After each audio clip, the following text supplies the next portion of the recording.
Smartphone camera specifications such as aperture, field of view, and megapixels are spoken about or written about in every smartphone review we see or read. But generally we don't understand them or have misconceived notions about them. In this video, we'll try and understand what they really mean. It's me Yolo, and let's get into the video.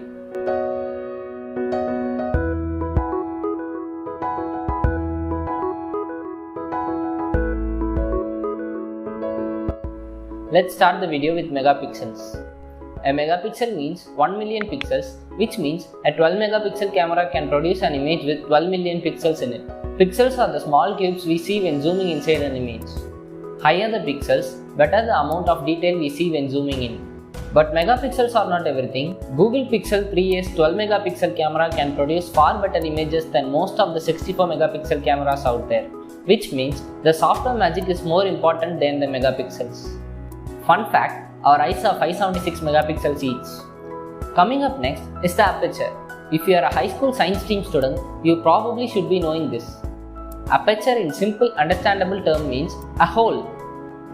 On a general note, bigger the aperture, more the light gets in, leading to clearer images. But that's not all. Sometimes, too big aperture can be a problem by itself. For example, the Galaxy S20 Ultra had a huge 108 megapixel camera, which means it is going to be relatively massive in size, and therefore the aperture is going to be relatively big at f1.8 aperture combined with the big lens. It produces very thin plane of focus, resulting in images that look like bad bokeh shots taken without even using the bokeh mode.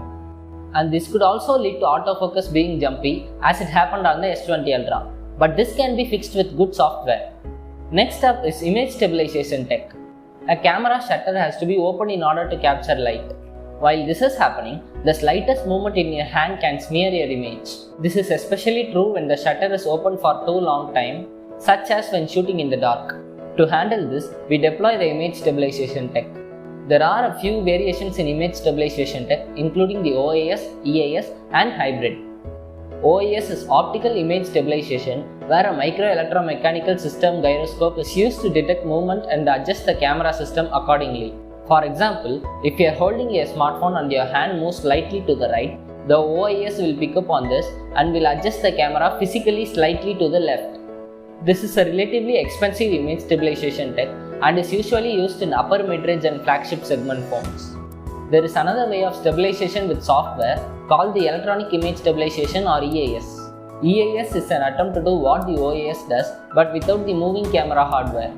This works by using your smartphone's accelerometer to detect movements. The camera software then interprets those movements and aligns each frame accordingly. For videos, the software tries to find high contrast point on the video and then tries to stick with it throughout the video.